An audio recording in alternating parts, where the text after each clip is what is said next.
Greetings. Salute, Elder Blacklight. Now, a whole lot of y'all don't understand that America never was uh, a legitimate,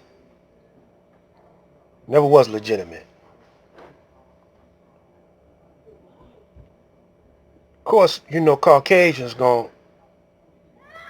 think or they want to believe that they were ordained by God to do in the way they was because the God that made them was Yakub,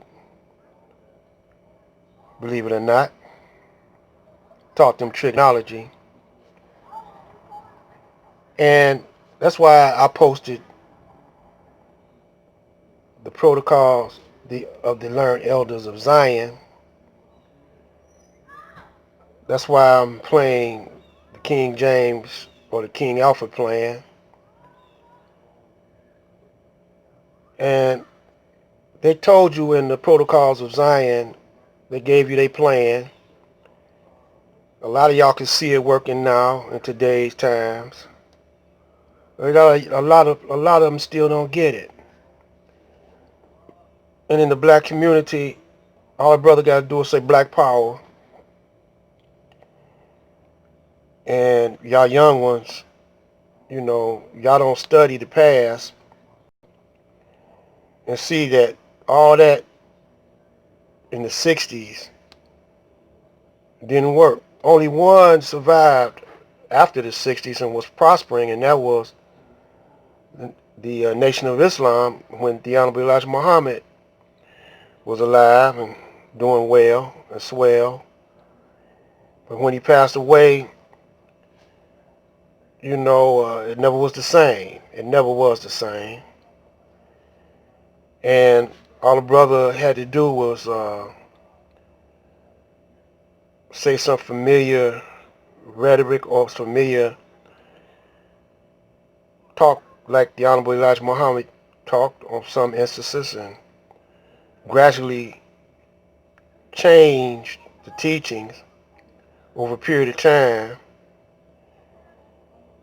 And after all these years, uh, almost the same time it took the Honorable Elijah Muhammad to build up the Nation of Islam when they had farms and schools and banks and apartment buildings and a variety of other businesses in Chicago, not just in Chicago, but here in Detroit. It took all that time, maybe 45 years or something to build that up. And in a day it was gone, and it's been almost 45 years, 1975, last century. And the brothers haven't regained nothing, like that. No, if they do got farms, where they are putting the food at, where they putting the produce at. You have to join up with the Nation of Islam to get it. With the Honorable Elijah Muhammad, you didn't have to be. He would hire you if you was a Christian, a black Christian, or you could have been a white guy. He would have hired you, if you could get the job done. But the Nation of Islam nowadays, they not hiring nobody. And the only ones that's benefiting is the members. And I don't know what kind of business they got except the paper. And they still got the school jumping off. But other than that, hey, what's jumping? Each brother got their own individual business happening, in their own individual town. But they don't get that report no more like they did when Brother Secretary was announcing. We now have $50 million in income. You don't hear that no more. You don't hear that. You don't hear it. When the last time you heard Brother Secretary say, we now have 50 million and here's what we got, how we got it. Farms in Michigan, banks, airplanes, boats. You don't hear that no more. You know, it's all boule now, man. Gatekeepers and boule, you know. In Detroit, ain't hardly too many black businesses, you know. Even though it's 80% black, there's more Arabs that took over, you know, from Dearborn and Hamtramck. They got the uh, Orthodox Muslims doing good, thriving. You know, Caucasians eat Muslim cuisine, Arabic cuisine. You know, but where's the Muslim restaurants? You don't see that no more.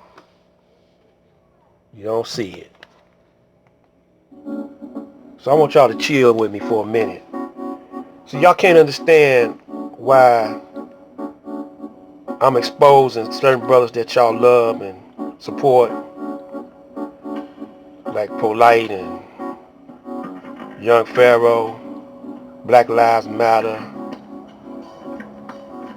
Even though we got a whole lot of black brothers and sisters that's in the news, casting business, you know, they gatekeepers, you know, and they don't never report. They report dope murders and, you know, stuff like that. But you don't know what organization is doing what in the city. You know, you don't know that the whole lot of Moors, along with Judge Mathis, went up to Flint. Moors and Nation of Islam brothers went up to Flint to help up in Flint. You know, the news didn't report that. You know, there's a whole lot of things that brothers and sisters is doing in Detroit. You know, but the news ain't gonna report it.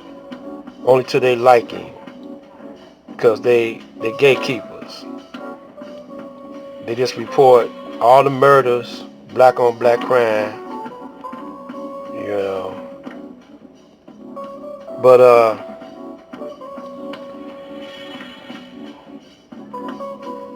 it's a trick because this election is coming up.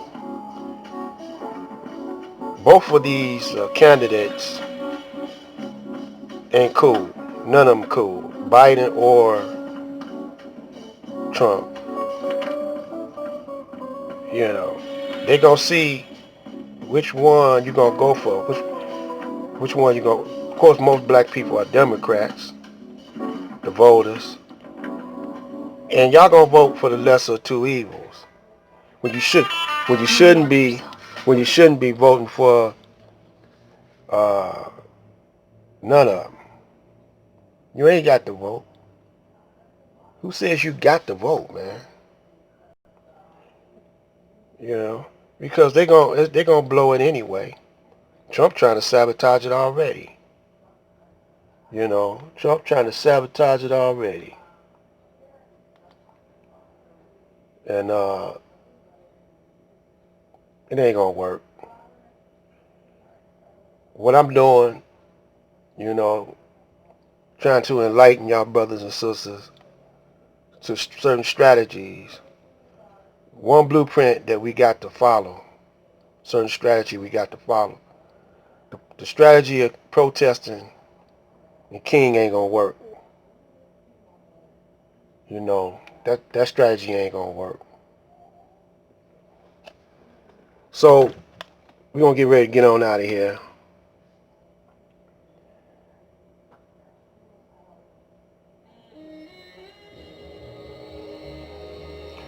Sugar, sugar, salt is salt.